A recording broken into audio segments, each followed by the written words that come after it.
내러티브 탐색을 통한 자기돌봄을 주제로 갖고 가고 있습니다.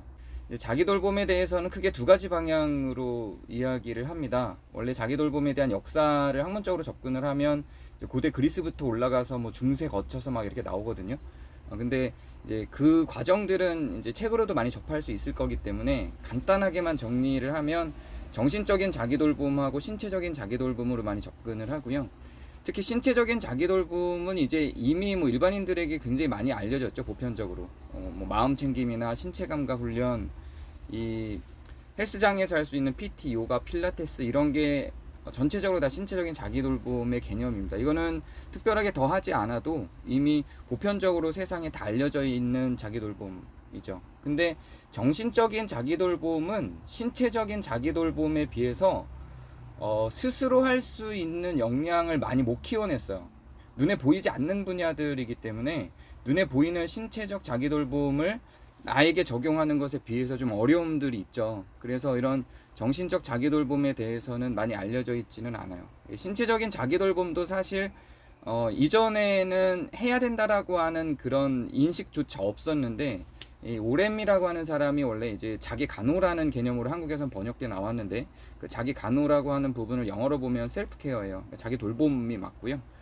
같은 단어를 푸코도 사용하는데, 이것도 이제 그 푸코 저서에서는 자기 돌봄으로 번역을 하죠. 그래서 오렘과 푸코가 사실상 같은 용어를 사용하기는 하는데, 정신적 자기 돌봄에서는 돌봄이라고 하고, 신체적 자기 돌봄에서는 자기 간호라고 이 간호학 분야에서 다뤘기 때문에 나오기는 합니다.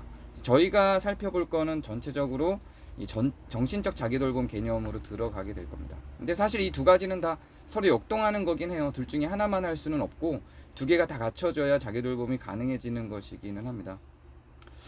저희는 특히 그 인문융합 치료나 제가 또 연구하는 분야인 분야 분석이라는 분야도 있는데, 이런 분야들에서는 정신적 자기 돌봄을 하는 여러 방법 중에 내러티브라고 하는 거를 많이 사용합니다. 왜냐하면 이 내러티브야말로 인간이 인간에 대한 이해를 할 수 있는 아주 기본적인 근간이기 때문에 그래요. 내러티브가 왜 그 인간에 대한 이해를 하는데, 인간이 스스로 자기 돌봄을 하는데 내러티브를 왜 활용하냐면, 먼저 좀 학문적으로 잠깐만 정리를 하고 갈게요. 뭐 딜타이라고 하는 사람은 인문학을 정의 내릴 때 여기 정의 써 있는 대로 시간성, 공간성, 그리고 인간의 정신, 요거를 탐구하는 게 이제 인문학이다, 이런 정의를 내렸어요. 미셸 푸코도 비슷한 정의를 내렸는데요. 그 인간을 이해하기 위해서는 시간적 층위, 공간적 배치를 연구해야 된다라고 하는 개념을 갖고 있어요. 그러니까 인문학을 정의할 때는 많은 학자들이 이런 시간, 공간, 인간에 대한 학문이라고 이야기를 하고요. 그래서 이런 시간, 공간, 인간에 대해서 정리하고 있는 문학, 역사, 철학, 예술, 종교 이런 걸 이제 인문학이라고 하죠. 근데 내러티브에는 이게 다 있죠. 시간성도 내러티브엔 들어가게 되고요. 공간성도 들어가고 인간성도 들어가죠. 그래서 그 내러티브라고 하는 것 자체가 인문학의 축소판이라고 이해를 하고 있고, 나에 대한 이해, 나에 대한 돌봄도 결국은 인문학을 통과하기 때문에 이 나에 대한 돌봄을 갖고 가기 위해서는 자연스럽게, 그러니까 인문학의 축소판으로 정리되어 있는 그 내러티브를 연구하는 게 적절하다라는 평가를 하는 겁니다. 내러티브가 어떻게 돌봄이 되나, 요 접근이 이제 아주 중요한, 앞으로도 계속 강의될 중요 맥락이 될 텐데요. 내러티브가 돌봄이 될 수 있는 것에 대해서 저는 다른 접근을 조금 내려놓고 내러티브가 어떻게 만들어지는가를 먼저 중심으로 뇌과학적인 접근을 좀 해보려고 합니다. 그 우리 자아는 어떻게 형성이 될까요? 자아가 형성되는 과정을 간단하게 정리를 먼저 해드리면 내러티브가 어떻게 만들어지는지를 이해할 수 있어요. 우리 자아가 어떻게 형성되냐면, 그냥 외부에 아무런 조건이 없는데 그냥 나 혼자 나 스스로 자아를 만들어낼 수 있는 건 아니에요. 그러니까 자아에 대한 연구를 100년 전에 프로이트가 할 때만 해도 나 스스로 그 자아를 구성해낼 수 있다고 인식을 했어요. 그리고 특히 프로이트의 딸인 그 안나 프로이트가 그 자아 심리학이라는 걸 만들 때는 자아를 결정하는 주인이 나여야 하고 나일 수 있다고 봤거든요. 근데 뇌과학이 계속해서 발전하고 다른 심리학적 학문들이 등장을 하면서 나 혼자서는 자아를 구성할 수 없다는 결과물들이 계속 나옵니다. 오히려 자아는 외부에서 구성되는 게 맞는 거예요. 이거를 다른 여러 학문들로도 정리가 될 수 있는데, 뇌과학적인 측면으로 접근을 해보면 이런 거죠. 원래 이 원리도 인문학에서 먼저 그 정리하긴 했어요. 칸트가 먼저 인식론을 만들고 헤겔이 또 인식론을 발전시키면서 이 원리를 인문학에서 정리한 걸 이제 자연과학 쪽에서 이게 정말이야? 라고 하는 입장에서 뇌과학으로 접근해서 살펴봤더니 칸트나 헤겔이 정리했던 인지의 과정이 정말로 뇌 속에서 벌어지는 걸 확인을 한 거죠. 칸트의 정의에 의하면, 그리고 뇌과학적으로 확인한 바에 의하면 인간의 모든 자아는 정보에서 출발하는데요. 그 인간의 모든 정보는 외부에서 나타납니다. 외부에 있는 정보를 인간이 먼저 감각으로 인식을 하죠. 그래서 먼저 뭐 손으로 만지면 촉각, 눈으로 보면 시각, 냄새 맡으면 후각, 미각, 청각, 이 감각들이 없으면 외부의 정보들은 인간의 그 자아 안으로 들어올 수가 없어요. 그 자아 자체가 형성될 수가 없어요. 기본적으로는 모두 다 외부의 정보를 통해서 감각을 합니다. 눈, 코, 미각, 청각, 이 촉각들이 외부에 있는 정보들을 감각을 한 다음에 그 감각 상태는 신체에만 있습니다. 아직 뇌로 오지 않아요. 신체에만 있어요, 감각들이. 그 신체에만 있는 그 감각들이 신경계를 쭉 타고 뇌로 흘러 들어와요. 근데 뇌로 그냥 아무데나 흘러 들어오는 게 아니라 이 감각들을 받는 뇌가 주로 측두엽과 후두엽에 있어요. 그러니까 측두엽과 후두엽 쪽에 있는 이 감각들이 뇌로 들어오는 그 상태를 지각이라고 합니다. 그렇게 지각이 된 게 뇌 앞에 전두엽이라는 데로 모입니다. 모든 정보들은 전부 전두엽으로 모여요. 뇌 앞으로 이 전두엽으로 모여서 여기서 통각이 됩니다. 그 감각, 지각이 된 감각들이 전부 다 종합이 된다는 의미예요. 이 통각. 혹시 뭐 심리학이나 상담학을 공부하신 분들은 TAT라고 아실 거예요. 주제 통각 검사라고 하는 것이고, 이 통각 검사라고 하는 게 결국 이 전두엽 활동이 어떻게 활성화될 수 있는가를 검사하는 검사예요. 그래서 이 통각이라고 하는 게 지각과 감각들이 종합돼서 특정한 개념을 만드는 겁니다. 그렇게 전두엽에서 종합된 정보들이 특정 개념을 만들면서 그렇게 만들어진 개념들이 해마라고 하는 이 기억 저장 장치에 저장이 됩니다. 그게 자아가 되는 거예요. 근데 어떻게 그게 자아가 될 수 있을까요? 이제 기억은 기본적으로 인간에게 자아로 작동합니다. 근데 그게 어떻게 기억이 자아가 될 수 있을까요? 그리고 기억은 결국 정보가 아닌가? 이게 왜 자아지? 이런 의문들이 많이 만들어지죠. 근데 그 기억 덩어리인 해마가 단지 정보를 변동 없이 객관적으로 있는 그대로 저장하지 않습니다. 이게 자아인 이유가 여러 또 뇌과학적인 활동을 통해서 밝혀지는데요. 이제 먼저 해마 안에 그 정보들이 저장이 되면 새로운 정보들이 들어오겠죠. 새로운 정보들이. 또 감각을 통해서 지각이 돼서 새로운 정보들이 전두엽으로 오겠죠. 그러면 그렇게 새로 들어오는 정보들을 이 해마라고 하는 저장 장치에 있는 기억이 감지를 해요. 그리고 두려워합니다. 공포를 느껴요. 왜냐면 이 새로 들어오는 애가 나를 변형시킬 수 있거든요. 그러니까 나는 생존하고 싶어져요. 원래 이 해마에 있는 먼저 들어온 기억들이 생존하고 싶어져요. 그러면서 새로 융합되고 있는, 이 종합되고 있는, 통각되고 있는 전두엽에 있는 그 정보들을 향해서 우리 이제 상부 스트림이라고 표현을 해요. 흘러갑니다. 흘러가서 전두엽에서 종합되고 있는 그 정보들을 원래 있었던 해마의 자아들이 변형시켜요. 자기들에 맞게 교육을 시키는 거죠. 그래서 그렇게 변형시켜서 변형된 상태로 다시 해마로 끌고 들어갑니다. 제가 설명을 잘했을까요? 이해가 될까요? 네, 이렇게 끌고 들어가서 해마에 다시 정리가 되기 때문에 순수하게 통각을 통해서 종합되는 게 아니에요. 원래 내가 갖고 있던 원기억, 내가 원래 갖고 있던 해마의 기억이 생명력을 갖고 자기가 변질되지 않기 위해서 새로 들어오는 이 정보들을 교육시켜서 다시 끌고 들어가서 해마로 저장을 하기 때문에 해마에 저장되는 기억은 자아인 거예요. 살아있어요. 새로 들어온 정보들을 교육시킬 수 있는 힘이 있어요. 이건 뭘 의미하냐면 객관 정보라는 게 없다는 얘기예요. 우리 지금 여기에 있는 분들이 전부 다 저의 강의를 똑같이 듣지만 한 1년 뒤에 다시 한번 나눠보세요. 다 다르게 기억하고 있어요. 그 오수정이라고 하는 홍상수 감독의 영화가 있어요. 저는 이제 홍상수 감독이 너무 불륜 얘기들로만 영화를 자꾸 만들어서 별로 안 좋아하는데, 이게 오수정은 좀 인사이트가 있어요. 오수정을 보면 여자의 입장에서 자기의 사랑 이야기를 쭉 끌고 갑니다. 그러니까 거기서 보면 남자가 나쁜 놈이에요. 근데 다시 남자의 입장에서 영화를 또 쭉 끌고 가거든요. 그 이해가 돼요. 서로 두 사람의 기억이 달라요. 근데 둘 다 맞는 기억이에요. 이런 거예요. 이제 부부나 연인들이 뭐 이렇게 살다가 부부싸움을 할 때에 굉장히 많은 경우에 기억 갖고 싸우거든요. 그때 내가 맞아. 이렇게 기억 갖고 싸우는데 다르게 저장이 됐어요. 애초에. 그래서 이미 갖고 있던 자기의 그 해마에 저장돼 있던 자기의 이전 경험을 통한 기억들이 새로 들어오는 정보들을 해석해서 저장을 하기 때문에 순수 기억이라고 하는 건 존재하지 않는 겁니다. 이렇게 해서 해마가 점점 쌓여가죠.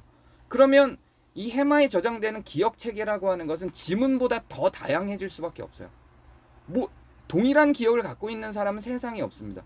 세상의 인구만큼 혹은 그 인구가 갖고 있는 만큼의 기억 체계들로 이 해마는 다 저장이 되기 때문에 기억 체계는 어떤 누구에게도 동일한 정보를 접근했어도 동일한 기억으로 저장되지 않습니다. 과거의 자기의 경험과 자기가 이미 형성했던 자아를 토대로 전부 재해석돼서 저장돼 가는 거죠. 거기에 이제 뭐 분열 분석을 만든 가탈이라고 하는 사람의 연구 중에 이런 게 있어요. 이게 글리아 이론이라는 거고, 지금은 그 의학계에서는 이 글리아 관련된 내용들이 되게 보편적으로 정리가 돼 있어요. 지금 여러분 보시는 요 그림이 이제 뇌세포예요, 뇌세포. 뇌세포에 수상돌기라는 데로 정보가 들어와요. 수상돌기라는 데로 정보가 들어와서 이게 출력돼서 기억으로 저장 장치로 전달돼서 가는 건데요. 근데 수상돌기로 들어온 이 정보들이 출력이 돼서 기억 저장 장치로 가는 과정까지 최소 30%는 유실이 돼요. 유실 안 되는 정보는 없습니다. 전부 유실돼요. 유실될 수밖에 없어요.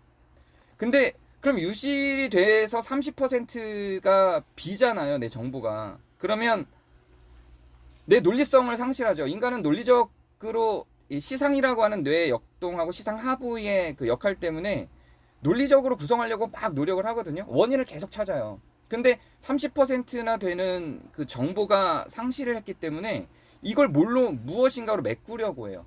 그때 이걸 메꾸는 세포를 글리아라고 합니다.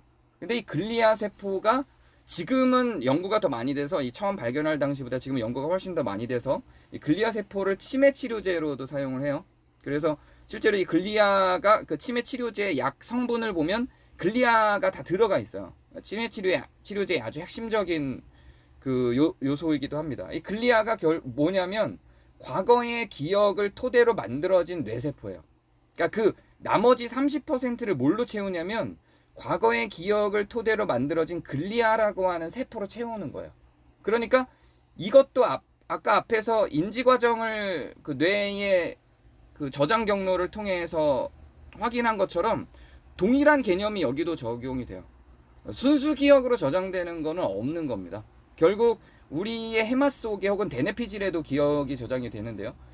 우리 해마나 대뇌피질에 저장되는 대부분의 기억들은 전부 이렇게 나의 이전 기억에 의해서 재해석되거나 글리아에 의해서 보충된 과거 기억들을 통해서 완성돼서 저장이 되는 겁니다.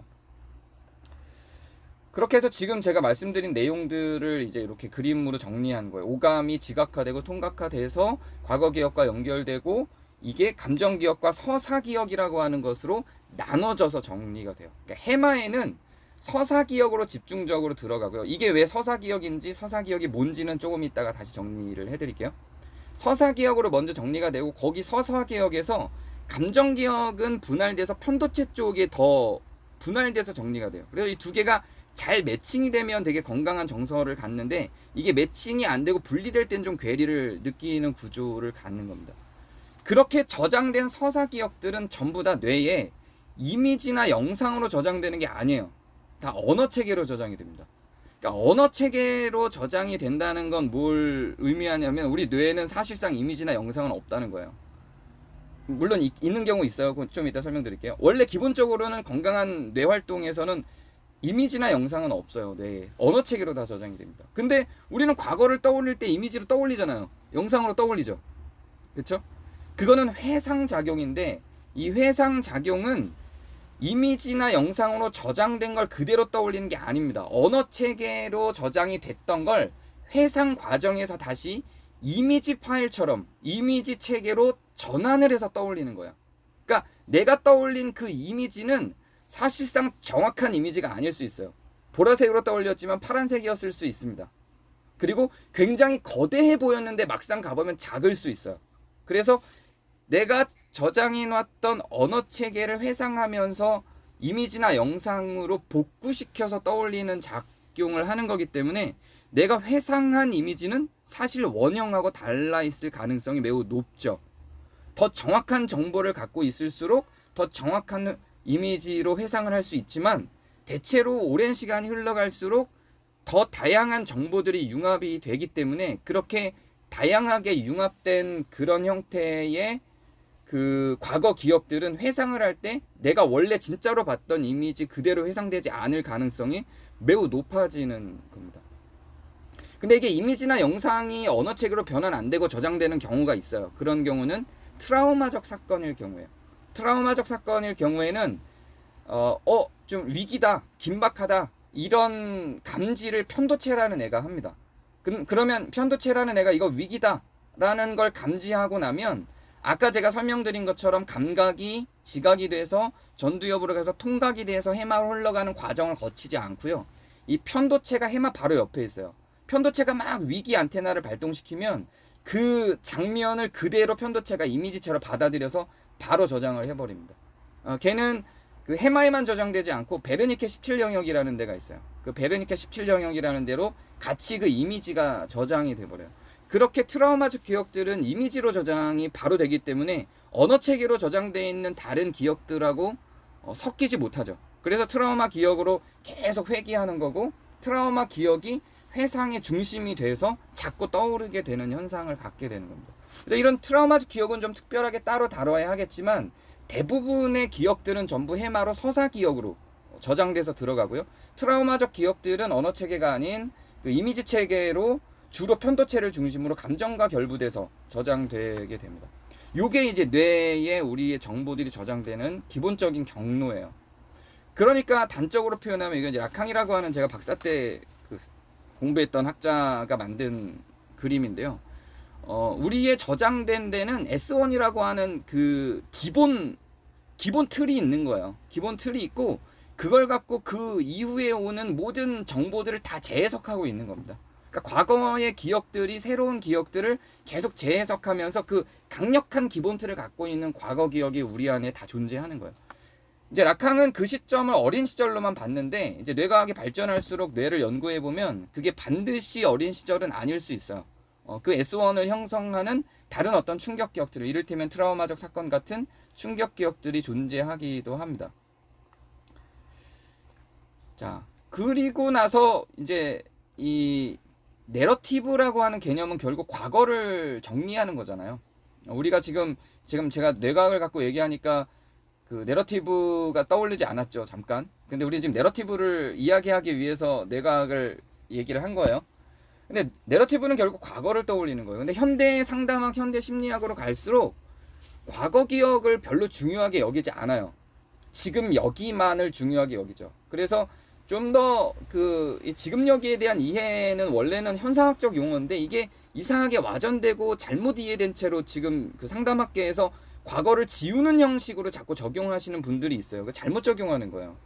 과거를 지울 수가 없어요. 과거를 단절하고 지금 여기만 집중할 수 없어요. 인간이라고 하는 게. 그럴 수 있는 가능성이 없어요.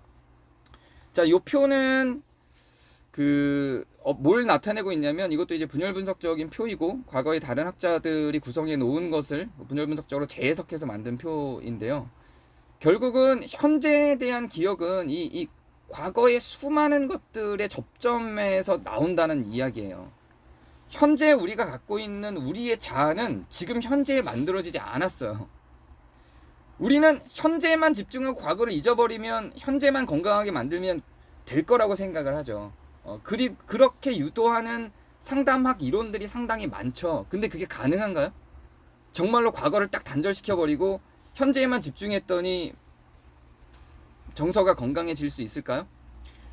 저는 저 스스로도 마찬가지지만 제가 상담했던 대부분의 내담자들도요, 과거를 잊고 현재에만 집중해서는 어려워요. 쉽지 않습니다. 과거에 대한 해석이 반드시 인간의 지금 시점에서 이루어져야 가능해지는 거죠. 이 거대한 과거 덩어리가 현재와 연결고리를 갖고 이 과거 덩어리 전체가 현재를 만들어낸 거기 때문에 이걸 그냥 무시하고 갈 수가 없어요. 그럴 수 있다면 너무 땡큐죠. 감사하죠. 근데 인간이라고 하는 게 결국은 자기가 경험하고 말하고 쌓아 올린 에너지들이 지금 만들어낸 거기 때문에 과거를 그렇게 버리고 퉁치고 갈 수가 없습니다. 그러기가 쉽지 않아요. 그래서 결국 우리는 과거를 탐색하는 과정들이 필요하다는 입장을 갖는 게 이 내러티브를 중심으로 심리치료를 하는 기본적인 맥락입니다. 그러니까 결국 이 내러티브를 중심으로 심리치료를 하시는 분들은 그 이제 심리학 그 이론 자체를 말을 안 할게요. 몇몇 개가 있는데 지금만 보면 된다. 과거는 중요하지 않다라고 하는 그 상담학의 분야들과 충돌할 수밖에 없어요. 내러티브를 중심으로 자기를 돌본다라고 하는 건 결국 지금만 봐서는 안 되고 과거도 돌아볼 수 있어야 한다는 걸 기본적으로 전제를 합니다. 그 이유에 대해서 앞에서 제가 뇌과학적으로 정리를 한 거예요. 우리의 뇌 구성체 자체가 과거를 잊고 현재만 집중해서 살아남을 수가 없어요. 왜냐하면 우리의 해마에 있는 기억 덩어리들은 전부 다 과거로부터 와서 쌓여서 자아를 형성해 놨거든요. 이거를 잊어버리면 과거 덩어리는 이제 정신분석 개념, 프로이드가 이미 뭐 100년 전 사람이긴 하지만 프로이드가 무의식의 중요성에서 얘기할 때 설득을 하면서 설명한 게 이거예요. 우리한테는 무의식이라고 하는 아직 인식을 정확하게 하지 못한 세계가 있는데 그거를 떨어뜨려 놓고 생각을 안 하고 그 떠오르는 의식 세계만을 가지고 지금의 삶의 생활들을 코딩하고 살아나가면 이미 있는 에너지인 저 무의식의 에너지가 자꾸 침입을 할 수밖에 없다는 거죠. 요 개념을 무의식이 아니더라도 요 개념을 그대로 적용을 한다면 과거는 우리한테 분명히 있어요. 우리 뇌에 과거가 있어요.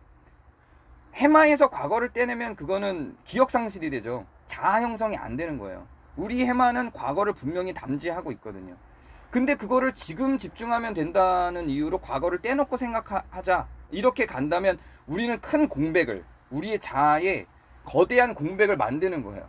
그러니까 내러티브를 생각하지 않고는 지금을 생각할 수가 없습니다. 이런 거죠. 지금 여기를 그렇게 잘못 이해하고 있는 그 분들에게 지금 여기를 다시 정의하자면 과거를 담지하고 그 과거를 지금 여기에서 해석할 수 있는 역량을 만들자, 이거는 가능해요. 근데 과거를 떼어놓고 지금만 생각하자라는 접근은 게슈탈트 다시 읽어보셔야 되는 거예요. 게슈탈트에서도 그렇게, 펄스도 그렇게 얘기한 게 아닙니다. 과거를 잊어버리자라고 얘기한 게 아니에요. 현상학적인, 게슈탈트 펄스도 자기가 현상학적인 영향을 받았다고 고백을 하거든요. 현상학은 절대로 과거를 버리고 가지 않아요.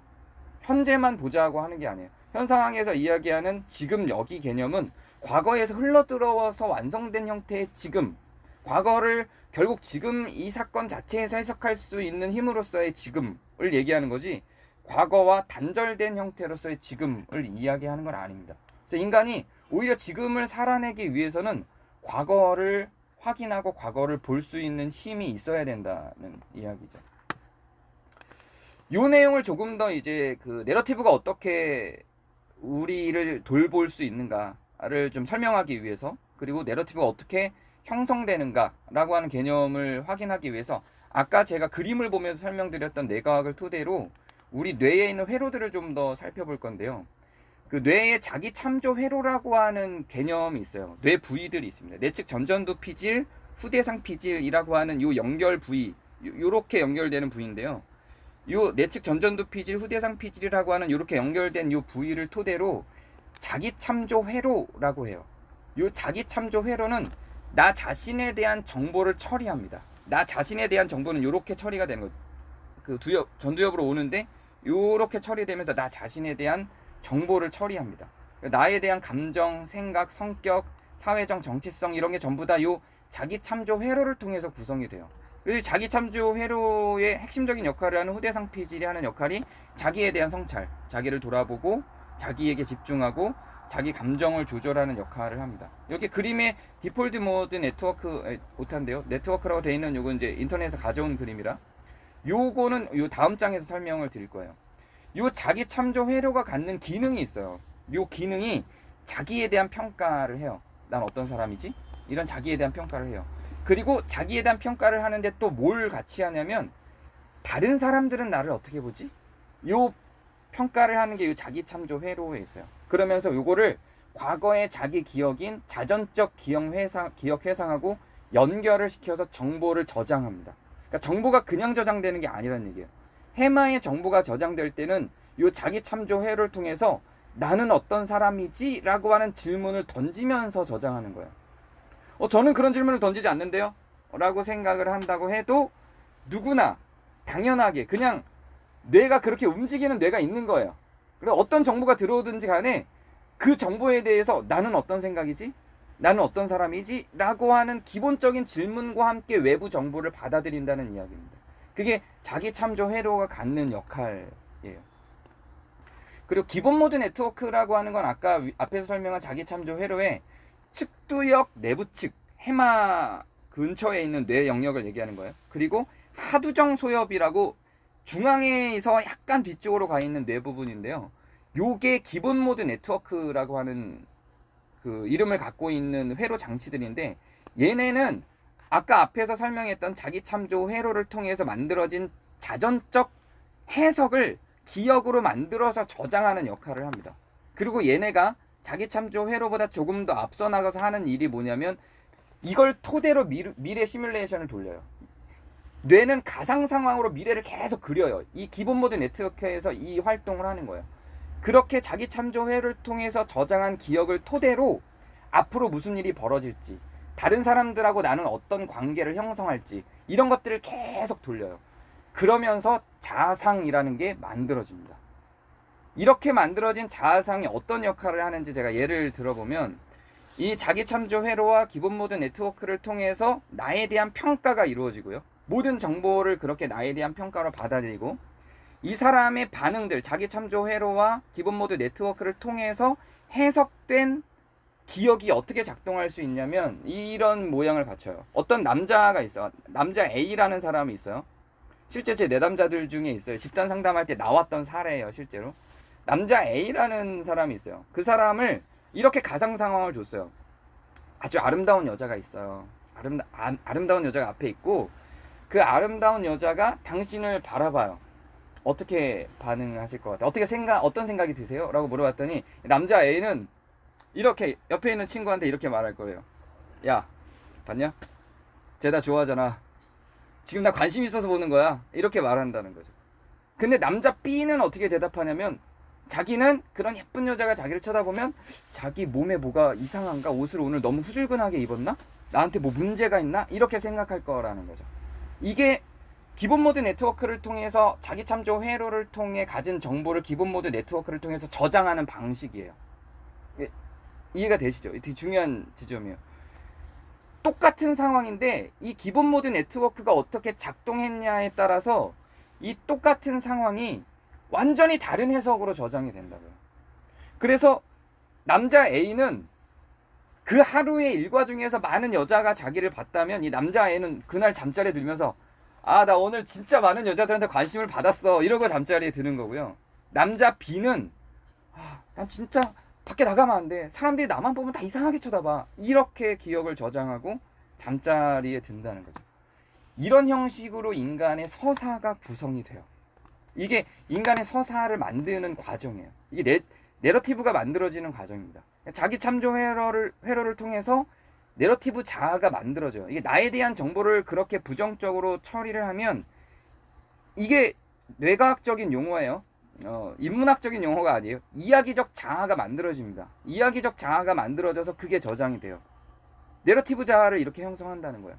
그러면서 그 안에서 자기에 대한 이 기본 모드 네트워크가 자기에 대한 정체성을 만들면서 자기의 내러티브를 구조화합니다. 그래서 선별적으로 자기의 내러티브 중에서 자기가 갖고 있는 기본 모드 네트워크와 자기 참조 회로를 통해서 자기가 해석한 자기의 정보들을 중심으로 내러티브를 구성해요. 남자 B의 경우 나는 어디 가서도 이상한 눈총을 받는 사람이야. 사람들은 나를 싫어해. 라고 하는 정보만 자기가 경험한 모든 그 경험의 토대 안에 있는 정보들 중에서 그런 정보만 계속 조합을 해서 자기의 내러티브를 구성합니다. 남자 A는 사람들이 다 싫어하지만 그럼에도 불구하고 자기가 사람들에게 사랑받는다라고 하는 정보들만 전부 조합해서 자기의 서사를 구성해요. 이렇게 해서 내러티브적인 자아가 형성되는 겁니다. 동일한 경험을 했어도 완전히 다른 형태의 내러티브가 만들어지는 거죠. 그 원빈이라는 영화 배우가 있어요. 혹시 그 원빈 부모님들의 그 인터뷰를 보신 분 있나요?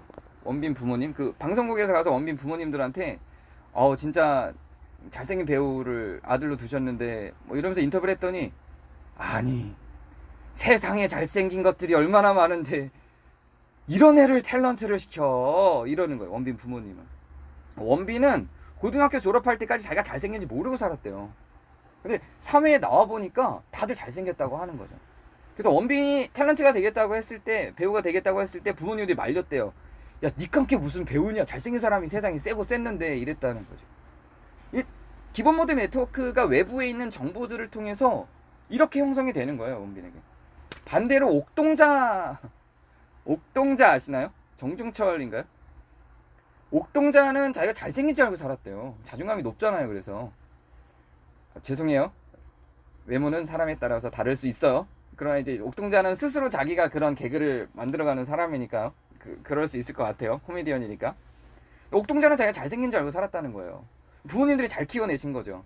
인간의 인식은 그런 거예요. 외부가 나를 어떻게 보고 그 정보를 내가 기본 모드 네트워크를 통해서 어떻게 받아들여서 인식해서 저장하느냐가 자기의 서사를 만드는 거예요.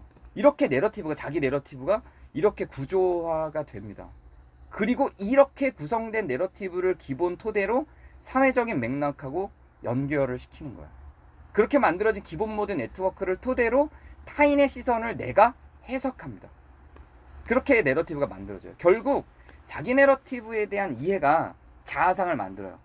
그리고 그 자아상이 지금의 내 기분과 지금의 내 감정, 지금의 내 상황 이런 것들을 전부 다 해석해서 지금의 살아가는 동력과 에너지를 어떤 방향, 부정적인 에너지를 만들지 긍정적인 에너지를 만들지 이게 다 이 내러티브의 해석 형태를 통해서 나타난다는 거야. 이건 뭘 의미하냐면 자기 내러티브에 대한 긍정적인 이해가 긍정적인 자아상을 갖는다는 거죠. 그 내러티브를 얼마나 긍정적인 정보들을 가지고 종합을 해서 통각화를 해서 개념화를 해서 저장하느냐가 그 사람의 자아상을 만들고 그 자아상이 결국은 지금 살아갈 수 있는 힘을 어떻게 만들 것인가를 구성한다는 이야기예요. 네, 그러면 어떻게 내러티브를 재구성할 것인가? 과연 나는 그 남자 B의 경우 이미 부정적인 내러티브가 형성이 돼서 사람들이 아무리 친절한 말을 해도 이제 정말 우울증이 깊으신 분들 그리고 자기 비하가 굉장히 강하신 분들 이런 분들은 상담사가 아무리 칭찬해주고 격려해주고 뭐 인정해주고 이렇게 공감적으로 접근을 해줘도 모든 그런 해석들을 전부 다 부정적으로 받아들이고 부정적인 미래만을 그리죠. 그러니까 살아갈 힘이 없어지고 욕구도 사라지죠. 그런 분들이 어떻게 자기 내러티브를 긍정적으로 만들 수 있는가? 그게 과연 가능한 일인가? 이때 그러니까 인문융합 치료라고 하는 개념에서도 요 연구자가 되는 과정을 되게 중요하게 생각하는데요. 요걸 들레즈라고 하는 철학자와 함께는 아니죠. 사실은 이 펠릭스 가탈이라는 사람이 분열 분석이라는 걸 만들었고 장홀이라고 하는 정신과 의사와 함께 이 분열 분석이라는 일종의 상담의 방법이죠. 심리 치료의 방법을 만들었는데 그 가탈이라는 사람이 가장 강하게 주장하는 것 중에 하나가 이거예요. 관찰에서 탐구로. 관찰이라고 하는 개념은 지금 상담학에서 굉장히 많이 사용해요. 내가 나에 대해서 잘 모르기 때문에 잘못된 인지를 갖는다라는 개념에서 나를 알아차리기 위한 방법들을 굉장히 많이 도용하거든요. 관찰이라는 방법을. 근데 이 관찰은 감각을 중심으로 내 신체를 둘러싼 감정과 욕구를 알아차리는 과정을 관찰이라고 해요. 그래서 내가 두려울 때, 공포스러울 때, 불안할 때 나는 어떤 신체적 반응을 갖고 있지? 나는 가슴이 두근거리네. 난 호흡이 가빠지네. 난 눈꺼풀을 껌뻑이네. 이렇게 관찰을 하고 자기 알아차림을 하는 거죠. 그래서 이런 알아차림을 하는 연습 중에 마음챙김이라는 게 있어요. 이렇게 하는 방법 중에 하나로 뭐 이제 감각을 일깨우기 위한 연습들을 해요. 건포도 같은 거를 뭐 피부에 굴려보기도 하고 냄새도 맡고 뭐 이렇게 뭐 미각도 체험해보고 이런 감각들을 살리는 활동들을 하거나 호흡에 중심을 두고 자기의 신체에 집중하는 과정을 해요. 효과가 나름 괜찮아요. 좋아요. 특히 이제 뭐 모든 증상에 이것들이 다 효과를 갖고 있지는 않지만 감각을 최소화하고자 하는 역동을 갖는 우울증이나 트라우마적 상태에 있는 경우에는 이런 감각 활동을 통해서 자기의 신체적 중심으로 한 자기 감각을 알아차리는 이런 연습들이 굉장히 효과적입니다. 근데 이 분열분석을 만든 펠릭스 가탈이라는 사람은 관찰에서 탐구로라고 하는 선언을 하면서 이 관찰을 넘어서 감각, 기억, 배치, 그러니까 감각뿐만 아니라 내가 갖고 있는 기억, 과거의 나의 기억, 나에 대한 평가 이런 것들을 다 포함해요. 그리고 내 주변에 무엇이 있는가, 배치 이런 것들을 다 종합적으로 그 감각과 연결시키는 과정을 탐구라고 합니다. 이게 리서치예요.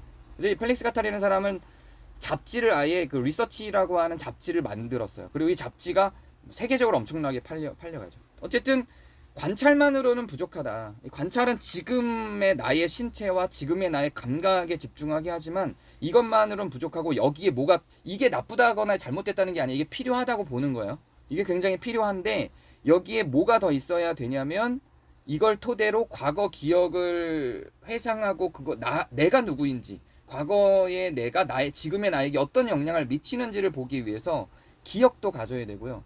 또 나만으로서는 나를 바꿀 수가 없어요. 내 주변 배치가 무엇인지 또 봐야 돼요. 아무리 내가 나에 대해서 내 감정과 욕구를 알아차린다고 해도 매일 나를 때리는 아버지가 배치되어 있는데 변화가 가능할까요? 어렵죠. 그래서 변화를 위해서는 내 감각에 대한 알아차림을 중심으로 한 관찰뿐만 아니라 내 배치, 내 주변에 내가 활용할 수 있는 나에게 감정적인 긍정성을 확보해 줄 수 있는 그게 무엇이 있는가? 때리는 아빠만 있다면 벗어날 수 없죠. 근데 나를 도우려고 하는 선생님이 있고 나를 위로해주는 친구가 있고 이런 배치들을 보는 거예요. 그리고 과거에 나는 어떤 경험을 했고 그 경험이 지금의 나의 생각과 나의 감각들에 어떤 영향을 미치고 있는가까지 탐구하는 요 전체를 탐구, 리서치라고 개념화를 합니다. 그리고 이 리서치에 아주 중요한 역할을 하는 여러 개념들이 있는데 여기에서 이제 성좌라는 표현이 이제 철학에서 되게 많이 쓰이는데요. 가타니가 개념화한 성좌 개념이 있어요. 여기서 내러티브적 성좌화를 굉장히 중요하게 강조를 해요. 여기서 나오는 내러티브적 성좌화는 이런 거예요. 성좌는 별자리를 얘기하는 거예요. 별자리는 이미 만들어져 있죠. 과거에 누군가가 이미 만들었어요. 사자자리가 있어요. 북두칠성이 있죠. 거기에는 그 북두칠성이 갖고 있는 그런 그 스토리가, 내러티브가 이미 있죠. 이미 있고 우리는 북두칠성을 떠올리면 북두칠성을 보면 북두칠성 외에 다른 게 안 보여요. 그건 그냥 북두칠성인 거예요. 성자화를 누가 했어요? 과거에 누군가가 했어요. 과거에 누군가가 그 성자화를 이미 끝냈어요. 그리고 우리는 그렇게 과거에 누군가가 이미 만들어 놓은 그 성자화만을 기억합니다. 그리고 그걸 찾을 수 없는데 저는 아직도 사자자리 뭐 정갈자리 뭐 이런 거 못 찾거든요. 지금도. 근데 그거를 찾을 수도 없는 정도 수준의 그렇게 좀 미비하고 잘 안 보이는 별자리들인데 그거를 누군가가 이미 만들어 놨기 때문에 그렇게 만들어 놓은 별자리 우리는 공부를 해요. 공부를 해서 그 별자리들을 외워요. 그리고 하늘을 보면 뭐만 보이냐면 그 별자리만 보여요. 사자자리만 보여요. 처녀자리만 보여요. 북두칠성만 보여요. 근데 이렇게 만들어진 서사는 누군가가 고정시켜 놓은 서사를 그냥 답습하고 배우는 것일 뿐인 거죠. 거기에서 가타리라는 사람이 주장하는 건 성자화, 별자리를 새로 창조해서 만드는 거예요. 내 별자리를 만드는 거죠. 내가 필요한 내 별자리를 만들어내는 거예요.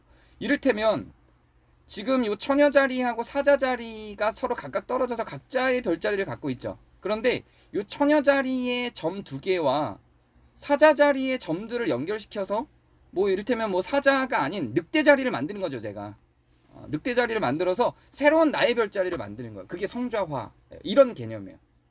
내러티브도 그렇다는 거예요. 우리가 나는 정말 사람들로부터 미움받는, 사람들은 다 나를 싫어하는 그런 사람이야 라고 하는 내러티브로 내 내러티브를 쭉 만들었고, 그 내러티브를 만드는데 필요한 정보들을, 그 부정적인 정보들만을 내가 선별해서 그걸 모아서 내 내러티브를 만들었죠. 부정적인 기호들만을 중심으로 내 내러티브를 만든 거예요. 그러니까 부정적인 내러티브가 나왔죠.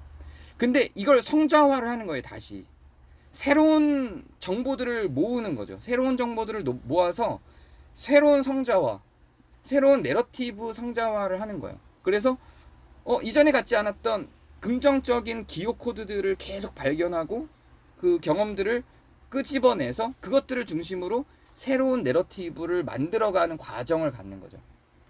이런 과정을 통해서 자기에 대한 이해를 새롭게 만들고, 그렇게 자기에 대한 이해를 새롭게 만든 게 나를 새로운 주체성으로 생산해낼 수 있다라고 하는 개념이에요. 그래서 이런 것들을 그럼 어떻게 할 것인가, 어떻게 자기 내러티브를 성자화, 새로운 성자화를 해서 만들어낼 것인가에 대해서 제가 사용하는 방법이 굉장히 많은데요. 이제 인문융합 치료에서 쓰는 방법, 분열 분석에서 쓰는 방법, 그 사용하는 방법이 굉장히 많은데, 그 굉장히 많은 방법들 중에 몇 가지만 소개를 하려고 해요. 자기 내러티브를 생성하는 방법에 대해서 요 네 가지만 오늘은 소개를 할 거예요. 오늘 시간에 더 많지만 다 소개할 수는 없으니까. 내러티브 탐구 방법, 이런 연구 방법론의 하나인데, 요 방법 가장 많이 사용하는 게 이제 생애 그래프나 뭐 생애 곡선이나 지도 만들기, 그리고 내러티브 접붙이기라는 개념도 있고, 이것도 이제 문학 치료에서 이미 상당히 많이 쓰는 방법인데 분열 분석에서도 많이 사용을 합니다. 그리고 분열적 내러티브라고 하는 개념이 있어요. 수십 개의 내러티브들을 형성하는 과정인데요. 이런 것들을 좀 정리를 해드리도록 하겠습니다. 먼저 내러티브 탐구는 연구 방법론이에요. 근데 연구 방법론인데 내러티브 탐구를 하고 나면 이게 나중에 수십 개의 내러티브로 분열시키는 분열적 내러티브 만들기에 어떤 토대가 돼요. 내러티브 탐구라고 하는 거는 연구 방법론인데, 이게 심리치료에도 굉장히 많이 활용될 수 있음을 그 인문융합치료센터에서 이제 자료들을 많이 만들었죠. 그리고 저도 이 방식을 통해서 내담자들과 상담을 해서 긍정적인 연구 결과물들이 상당히 나오기도 했어요. 우리가 갖고 있는 초기 이미 과거에 살아온 경험 이야기가 있죠. 앞에서 제가 쭉 해온 이야기가 결국 이 얘기예요. 살아온 과거 경험 이야기가 있죠. 그거를 이야기를 하면서 성찰을 해봅니다. 우리는 다른 사람들한테는 관심 되게 많아요. 다른 사람들의 이야기는 되게 많이 읽죠. 소설도 읽고 뭐 자서전도 읽고, 뭐 특히 뭐 대통령은 누가 됐대 그럼 그 대통령이 쓴 책 읽고, 뭐 어떤 내가 좋아하는 배우, 자기가 좋아하는 배우가 뭘 좋아하고 그 배우가 자주 가는 카페는 어디고 다 꿰고 있어요. 이제 팬덤, 그 어떤 10대들하고 상담을 해보면, 청소년들하고 해보면 팬덤이 있어서 다 꿰고 있어요. 근데 나는 뭘 좋아하는지 이걸 잘 몰라요. 그래서 자기 내러티브를 쭉 정리할 필요가 있어요. 자기 생애를, 자기 이야기를. 자기 이야기를 정리를 하는 작업을 통해서 그게 어떤 긍정적인 심리적 영향을 미치는지에 대한 연구는 정말 많이 됐어요. 이거는 그냥 그 리스라고 하는 그 논문 모아놓은 페이지가 있어요. 거기 들어가셔서 그냥 자전적 혹은 자전 뭐 생애 뭐 이런 거 치면은, 이게 혹은 구술 이런 거 치면 그런 자기 생애를 탐색하고 자전적으로 생애를 탐색한 게 어떻게 심리적으로 긍정적인 영향을 미쳐서 나를 건강하게 만들었는지를 보여주는 그런 그 연구 결과물들이 무수하게 많아요. 그건 이제 제가 오늘 자세히는 설명 안 할게요. 그런 것들이에요. 그런 방식으로 자기 이야기를 자기를 성찰하는 거야. 그리고 나서 그거를 다른 여러 가지 담론적인 상황들을 토대로 다시 이야기를 해보는 거예요. 다른 여러 가지 주제들로. 뭐 예를 들면 내가 만약에 좀 불안하다, 그럼 불안을 기준으로 그것들을 다시 재해석을 해볼 수도 있는 거고요. 좀 더 긍정적인 것들을 주제로 끌고 와서 그런 여러 가지 주제들로 그런 탐색들을 재해석을 해볼 수 있는 기회를 갖는 거죠. 그리고 이야기들을 그렇게 갖고 노는 거예요. 새롭게 해석된 이야기로 다시 또 지금 내가 살아내 보는 거고, 이런 것들을 반복합니다. 한 번만 하는 게 아니라 이런 것들을 반복해서 진짜 자기 내러티브를 탐구해서 찾아가는 과정이에요. 이게 연구 방법론이자 실제로 상담에서 적용했을 때 굉장히 유용하게 사용할 수 있는 방법이고 저도 굉장히 많이 사용하고 있는 상담하면서 많이 적용해서 사용하고 있는 방법이기도 합니다. 이런 방법을 사용할 때 잠시만요. 네네. 접붙이기 먼저 나오네요. 또 문학치료에서도 이런 방식을 좀 활용을 하는데요. 이것도 제가 굉장히 많이 활용하는 방법인데 문학치료에서도 활용하지만 분열분석에서도 이런 기법들이 있어서요. 어떤 스토리가 있거나 그 자기가 좋아하는 자기하고 유사한 그런 스토리가 있으면 두 가지 양방향으로 할 수 있어요. 그 스토리 뒤를 자기가 자기의 이야기로 접붙여서 만들어 나갈 수 있고요. 혹은 내 서사에 내 이야기에 내 이야기를 전부 정리를 하고 내 이야기의 어느 순간에 다른 스토리들을 접붙여서 끌고 나갈 수 있어요. 그래서 이 두 개를 다 양쪽 방향을 왔다 갔다 하면서 접붙여서 이야기를 구성하는 거예요. 그럼 그렇게 구성해서 뭐해? 그냥 이렇게 들었을 땐 이런 생각을 할 수 있는데 해보세요. 해보시면 이야기를 구성하는 게 나는 그렇게 하지 않으려고 해도 자꾸 같은 패턴으로 나와요. 이야기 구성이. 결말이나 인물을 구성해서 끌고 가는 방향이나 이런 게 자꾸 같은 패턴이 나와요. 반복해서 다른 이야기를 접붙이기 해봐도 또 비슷한 패턴이 나오고요. 나는 조금 우울한데 그걸 긍정적인 이야기로 만들어 가려고 해도 긍정적인 이야기로 만들 수는 있어요. 근데 만들고 나면 되게 좀 마음이 찝찝하고 불편해요. 그런 것들을 발견해요. 근데 그런 이질적인 감정들을 발견하는데 그런 이질적인 감정들을 넘어서서 새로운 이야기들을 계속 구성을 해보는 작업을 하는 거죠. 이런 게 서사의 접붙이기 방법입니다. 네. 그리고 이거는 이제 생애곡선 그리는 건데요. 이거는 이제 많이들 알고 계실 것 같아서 네, 준비를 할까 말까 했는데 이 가장 기본적인 틀이기 때문에 내러티브 탐색을 할 때도 사실은 이걸 많이 사용해서 가장 기본적인 틀이기 때문에 이제 소개를 좀 드리려고 갖고 왔어요. 이거는 자기 생애를 최종적인 정리를 해보는 거예요. 총정리를 해보는 건데 이것도 이거 자체가 큰 효과를 주거나 하지는 않지만 그 사람의 생애를 자기 스스로 정리를 하면서 좀 자기를 메타인지적으로 바라볼 수 있는 힘을 주기는 해요.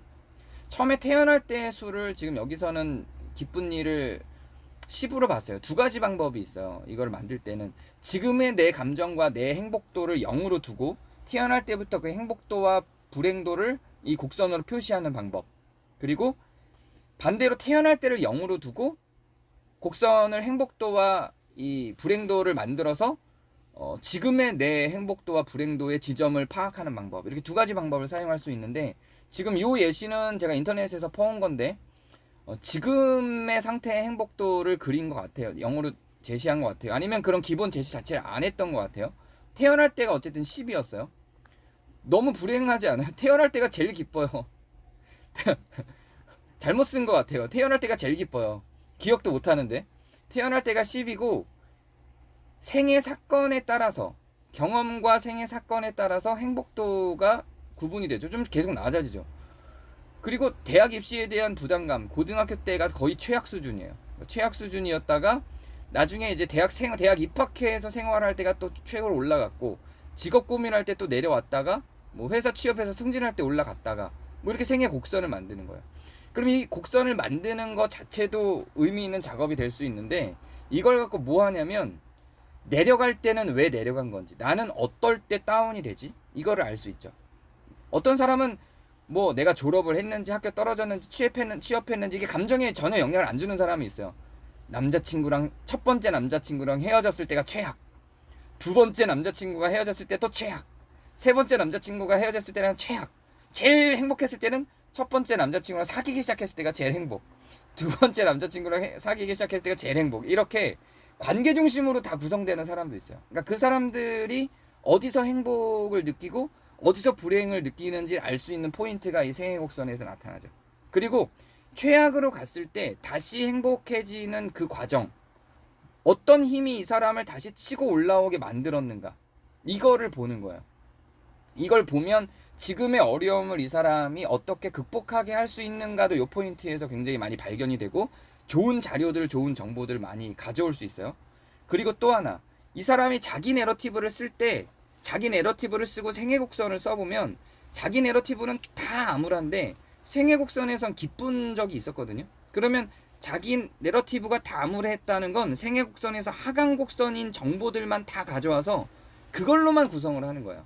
그러면 이 생애 곡선을 만들어 보면 자기 내러티브를 다시 쓰기를 할 때 생애 곡선에서 좀 행복도가 높았던 때의 정보들을 갖고 와서 그걸 갖고 구성을 할 수가 있겠죠. 그러면 그 내러티브 탐구가 좀 처음에 썼던 내러티브 탐구에 비해서 좀 더 긍정적인 내러티브 탐구를 가져올 수가 있겠죠. 요럴 때 사용할 수 있는 게 요 생애 곡선입니다.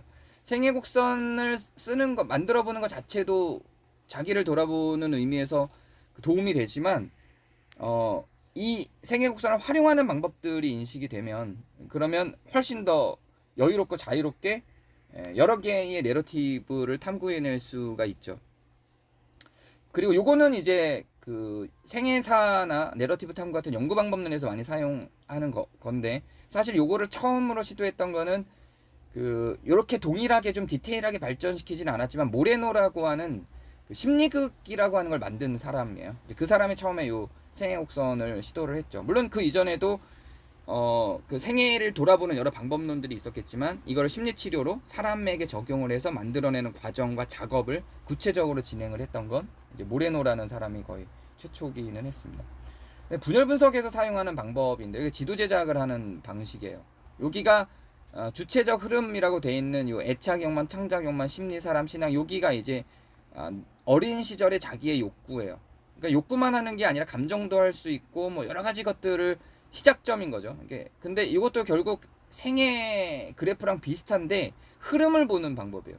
그 다음에 뭘 했는지, 그 욕구들이 어떻게 나에게 발현되는지 화살표로 이제 정리를 합니다. 근데 그 욕구들을 계속 진행시키진 못하죠. 그 욕구, 연극을 하고 싶었던 욕구가 자본주의적 흐름에 막혀서 돈을 벌어야 되기 때문에 연극만으로는 돈을 못 버니까 좀 이렇게 흐름을 바꾼 거예요. 이접이라고 하는 건 이제 그 두 개의 선택지 중에 하나를 선택해야 되는 거거든요. 흐름을 바꿔서 연극을 못하고 이제 번역가나 강사로 간 거죠. 그 흐름은 또 무엇인가에 막혀서 또 흐름이 바뀌었겠죠. 그렇게 해서 어떻게 어떤 흐름들이 내가 하고 싶었던 무엇이 다른 무엇에 의해서 막혀서 내 인생이 지금까지 흘러왔는지를 이렇게 흐름 전체를 생애 곡선을 이렇게 하나로만 볼 수 있잖아요. 근데 이렇게 지도화를 하면 생애 전체를 여러 가지 역동을 통해서 볼 수 있기 때문에 요런 자기 생을 이렇게 지도화를 해보는 형식도 굉장히 많은 정보값을 얻을 수 있어요. 어떨 때 자기가 선택의 기로에 있을 때마다 자기는 어떤 걸 선택하는지, 내가 그걸 선택할 때 주변의 영향들은 무엇이 있는지, 어떤 영향을 가장 많이 받는지, 이런 것들을 이 지도화에서는 더 많이 탐색을 할 수 있죠. 그러면 선택할 때 어떤 영향을 많이 받는지를 탐색하기 때문에 지금 시점에서 그 어려움을 겪기 위해서 선택을 할 때 이 주로 받는 영향들을 어떻게 극복할지를 이제 이야기를 나눌 수 있겠죠. 예를 들어서 선택의 기로에 늘 엄마가 있다. 엄마가 다 막아서 뭘 못하고 있다. 이런다면 지금 다시 무엇인가 선택을 할 때 또 그 엄마가 방해를 하지 못하도록 하는 어떤 장치들을 해낼 수가 있겠죠. 뭐 이런 것들을 점검하기 위한 방식으로 사용하는 게 이런 지도 제작, 지도화입니다. 근데 이제 이런 생각을 할 수 있잖아요. 이거를 혼자 할 수 있나? 자기 돌봄인데 오늘 주제가 혼자 할 수 있나? 실력이 돼서 혼자 할 수 있도록 역량을 기르면 물론 이제 상담을 통해서 하면 전문가의 도움을 받아 훨씬 좋아요. 근데 이 정도 작업들은 사실 전문가가 절대적인 전문가의 지식으로 접근시켜야 되는 어떤 정신분석적인 방법이나 혹은 그 인지치료적인 방법, 전문가의 판단이 필요한 어떤 그런 방식들보다는 훨씬 더 초반에 몇 번만, 한두 번만 연구 방법만 배우면 훨씬 더 잘 적용해서 할 수 있는 거기 때문에 요런 기본 틀만 배우면 자기 돌봄에 더 많은 그 도움을 받을 수가 있죠. 그리고 제가 내담자들한테도 몇 번씩 교육을 시켜서 내담자들 스스로 이것들을 할 수 있도록 하는 방식을 취하기도 합니다. 그리고 진짜 이제 혼자 할 수 있는 것들인데요. 정말 혼자 할 수 있는 건데 이거는 저도 굉장히 많이 해요. 저는 그냥 수시로 이거 하고 삽니다. 분열적 내러티브를 만드는 건데 이거는 재밌기도 하고 제 머릿속에는 늘 이 분열적 내러티브 만들기가 그냥 늘 있어요. 이 분열적 내러티브 만들기 앞서서 먼저 이제 긍정적인 화강 어퍼메이션이라는 개념을 좀 이해를 해야 되는데 이것도 분열 분석 개념이에요. 어퍼메이션이라고 하는 건 이제 우리나라의 심리학계에 굉장히 많은 번역이 있어요. 어퍼메이션에 대한 번역이. 어퍼메이션이 원래는 확언이라는 의미예요. 딱 단정지어서 딱 정확하게 이야기를 하는 확언. 근데 이걸 긍정이라고 해석하시는 분들도 많아요. 그래서 어퍼메이션은 확언이긴 확언인데 긍정 확언의 의미를 갖고 있습니다. 이 어퍼메이션이라고 하는 이 긍정 확언의 어떤 개념을 가지고 마이즈너라고 하는 연극 연출가가 마이즈너 리피티션이라고 하는 그 연기 연습 방법을 만들었어요. 근데 그게 연기 연습 방법이 마이즈너가 연극을 토대로 만든 게 아니고요. 이 심리학적인 토대에서 배워와서 이걸로 만든 거예요. 이제 예를 들면 이제 뭐 이렇게 하는 거예요. 혹시 텔레비전에서 이 마이즈너 리피티션을 보신 분이 있을 수 있는데 적용을 하자면 이런 겁니다. 여기 이제 관찰을 할 수 있는 실력을 굉장히 많이 기를 수 있어요. 우리 김도경 교수님 제 눈에 보여 죄송해요. 이런 식으로 가는 거예요. 제가 김도경 교수님을 보고 원래는 요거 할 때는 마이즈너 리피티션 할 때는 다 반말을 쓰는데 지금 대중이 있으니까 그렇게는 안 할게요. 반말을 못 하니까 존댓말로 할게요. 김도경 박사님은 검은 옷을 입고 있어요. 그러면 김도경 박사님 이게 검은 옷이 맞으면 맞아요. 나는 검은 옷을 입고 있어요. 이렇게 이야기를 하는 거죠. 혹은 아니에요. 이건 검은 옷이 아니라 청색 옷이에요. 이렇게 이야기할 수도 있고요. 그럼 김도경 교수님이 저를 보고 한번 관찰을 해주실래요? 권요셉 박사님은 뭐뭐 해요. 이렇게 한번 해주세요. 권요셉 박사님은 서재에 앉아 계신데 맞나요? 네, 이렇게 맞나요 하면 안 되고 확언을 해야 돼요. 권요셉 박사님은 서재에 앉아 있어요. 이렇게 해요. 관찰의 결과예요. 네, 감사합니다. 그러면 제가 박사님은 서재에 앉아 있어요. 네, 그러면 제가 아니에요. 이건 배경 화면이에요. 저는 방 안에 앉아 있어요. 이렇게 할 수도 있고 맞아요. 저는 서재에 앉아 있어요. 이렇게 할 수도 있어요. 이렇게 관찰을 하는 거예요. 외부에서 시작하지만 서사를 알면 더 깊게 들어갈 수 있어요. 김도경 박사님은 마음 힘든 많은 사람들을 돕고 있어요. 이렇게 하면 김도경 박사님이 맞아요. 나는 힘든 많은 사람들을 돕고 있어요. 이렇게 관찰의 결과들, 서사적 관찰의 결과들을 말할 수 있죠. 그리고 아니면 또 아니라고 하고 또 감정적인 것들도 들어가요. 김동경 박사님은 지금 매우 슬퍼 보여요. 그러면 맞아요. 나는 지금 슬퍼요. 이렇게 하고 또 저에게도 그런 관찰들을 이야기해 주는 거죠. 이렇게 서로에 대한 관찰을 하면서 이 관찰의 실력을 기르고 공감의 능력도 기르는 거예요. 근데 이게 어퍼메이션이기 때문에 긍정적인 것만 해요. 그러니까 제가 이게 청소년들하고 이 작업을 많이 하거든요. 집단으로도 할 수 있어요. 예. 청소년들하고도 이 작업을 많이 하는데 청소년들은 뭐 도경이는 공부를 못해요. 뭐 이런 거 되게 많이 해요. 쟤는 눈이 찢어졌어요. 막 이런 것도 되게 많이 해요. 그러면 다 상처받고 막 오히려 막 이래서 그걸 못하게 해요. 이제 못하게 해도 청소년들은 그게 재밌으니까 그걸 계속 해요. 그러면 이건 망하는 거죠. 그래서 설계를 잘해야 돼요. 처음에 이건 긍정학원입니다. 긍정적인 것만 하는 겁니다. 이렇게 설계를 해요. 근데 이게 둘이서도 할 수 있고 집단으로도 할 수 있지만 혼자서도 할 수 있는데요. 거울을 보고 하는 거예요. 혹은 그날 자기 일기로도 하는 거예요. 그러면서 거울을 보고 넌 오늘 기분이 좋아. 나 오늘 기분이 좋아. 사랑 고백을 받았거든. 뭐 이러면서 거울을 보고 자기에게 이렇게 어퍼메이션을 하는 거죠. 이걸 토대로 서사로 내러티브로 이걸 옮겨와요. 그러면서 내러티브화를 하는데 내러티브 성자화를 하는데요. 이 내러티브는 제가 저에 대해서 내러티브 탐구한 게 뭐 논문으로 쓰거나 이런 거 말고 저 스스로에 대해서 내러티브 탐구한 게 100개는 넘을 거예요. 100개는 넘을 거예요. 그냥 늘 제 머릿속에는 저에 대한 탐구를 해요.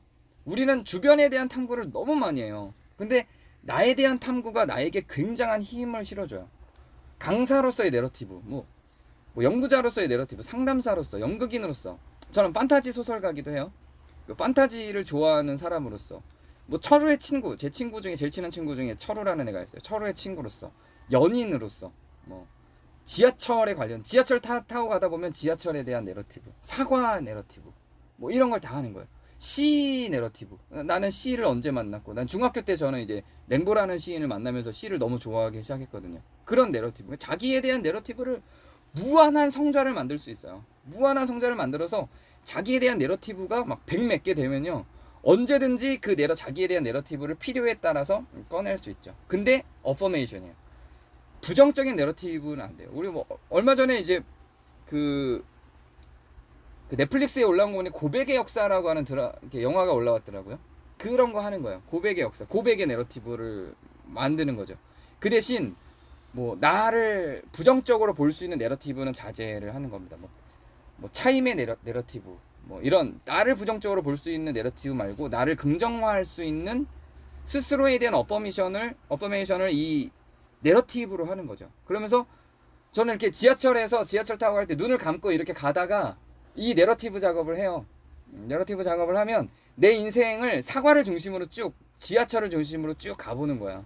그러면서 내가 살아왔던 생애 속에 내 주변의 모든 배치들이 다 내러티브의 소재가 될 수 있어요. 책, 뭐 작가에 대한 생각, 뭐 어떤 특정한 한 사람과의 내러티브. 제 친구 철우의 친구 내러티브 같은 경우는 철우와의 만남부터 지금까지의 철우와 나의 우정을 중심으로 한 내러티브들을 또 쫙 구성을 하기도 하는 거죠. 그게 작업이 이제 재밌으면 이 도파민이 나오거든요. 이거 계속 이거 하다 보면 공상이잖아요, 공상. 공상인데 사실을 기반한 공상인 거죠.